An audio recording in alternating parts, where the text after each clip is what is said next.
മാന്യ സദസ്സിന് വന്ദനം. യുദ്ധം യുദ്ധം യുദ്ധം. ഇന്നത്തെ കാലഘട്ടത്തിൽ നാം എല്ലാം യുദ്ധത്തിന്റെ ഭീഷണിയിലാണ്. എന്താണ് യുദ്ധം? എന്തിനു വേണ്ടിയാണ് യുദ്ധം? മനുഷ്യന്റെ സ്വാർത്ഥതയുടെ ഫലമാണ് യുദ്ധം. ചില യുദ്ധങ്ങൾ അനീതിക്കെതിരെ പോരാടുന്നതാണ്. എന്തൊക്കെയായാലും യുദ്ധം ഒരു പ്രശ്നത്തിനും പരിഹാരമല്ല. ഒരു യുദ്ധം രണ്ട് രാജ്യങ്ങൾ തമ്മിൽ മാത്രമാണെന്ന് നാം കരുതാറുണ്ട്. എന്നാൽ ഇന്നത്തെ ലോകത്തിൽ ഒരു രാജ്യത്ത് യുദ്ധം പൊട്ടിപ്പുറപ്പെട്ടാൽ അതിന്റെ പ്രത്യാഘാതം ലോകമെമ്പാടും അനുഭവിക്കേണ്ടി വരുന്നു. അതുകൊണ്ടാണ് ഇന്നത്തെ എന്റെ പ്രസംഗ വിഷയം യുദ്ധം ആഗോള പ്രതിസന്ധി സൃഷ്ടിക്കുമ്പോൾ എന്നത്. അടുത്തിടെ അമേരിക്കയും ഇറാനും തമ്മിലുള്ള സംഘർഷം ലോകത്തിന്റെ ആശങ്ക വർദ്ധിപ്പിച്ചു. ഈ സംഘർഷത്തിന്റെ കേന്ദ്ര ബിന്ദുവായി മാറിയത് ഹോർമൂസ് കടലിടുക്കാണ്. ലോകത്ത് ഉൽപ്പാദിപ്പിക്കപ്പെടുന്ന എണ്ണയുടെ ഏകദേശം 20% ഈ കടലിടുക്കിലൂടെയാണ് വിവിധ രാജ്യങ്ങളിൽ എത്തുന്നത്. ഈ കടലിടുക്ക് അടച്ചുപൂട്ടപ്പെടുമെന്നോ കപ്പൽ ഗതാഗതം തടസ്സപ്പെടുമെന്നോ ഉള്ള ഭയം ഉയർന്നതോടെ ലോകമെമ്പാടും എണ്ണ വിലയും ഉയർന്നു. എണ്ണയുടെ വില ഉയർന്നാൽ അതിന്റെ ആഘാതം എല്ലാ മേഖലകളിലും പ്രകടമാകും. ഇന്ത്യ പോലുള്ള രാജ്യങ്ങളെ ഇതെങ്ങനെ ബാധിക്കുന്നു?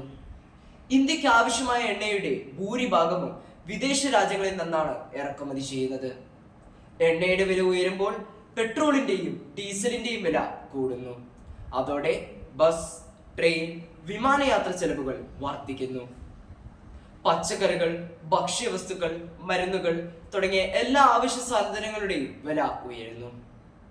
സാധാരണ ജനങ്ങളുടെ ജീവിത ചെലവ് വർദ്ധിക്കുകയും രാജ്യത്തിന്റെ സാമ്പത്തിക വളർച്ചയെ പ്രതികൂലമായി ബാധിക്കുകയും ചെയ്യുന്നു. ഇന്ത്യ മാത്രമല്ല, ചൈന, ജപ്പാൻ, ദക്ഷിണ കൊറിയ, യൂറോപ്യൻ രാജ്യങ്ങൾ തുടങ്ങി എണ്ണ ഇറക്കുമതിയെ ആശ്രയിക്കുന്ന എല്ലാ രാജ്യങ്ങളും ഇതിന്റെ ആഘാതം നേരിടേണ്ടി വരും. യുദ്ധം സാമ്പത്തിക പ്രതിസന്ധി മാത്രമല്ല സൃഷ്ടിക്കുന്നത്, ആയിരക്കണക്കിന് ആളുകളുടെ വീടും നാടും നഷ്ടപ്പെടുന്നു.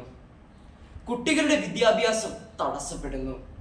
ആശുപത്രികൾ നശിക്കുന്നു. നിരപരാധികളായ മനുഷ്യരുടെ ജീവൻ നഷ്ടപ്പെടുന്നു.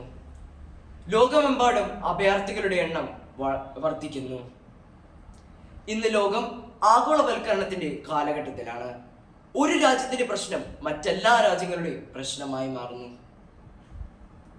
മനുഷ്യൻ തന്റെ ജീവിതത്തിൽ എന്തൊക്കെ നഷ്ടപ്പെട്ടാലും അതെല്ലാം അവന് തിരിച്ചു പിടിക്കാൻ സാധിക്കും. എന്നാൽ സ്വജീവൻ തന്നെ നഷ്ടപ്പെട്ടാൽ അത് അവനൊരിക്കലും തിരിച്ചു പിടിക്കാൻ സാധിക്കുകയില്ല.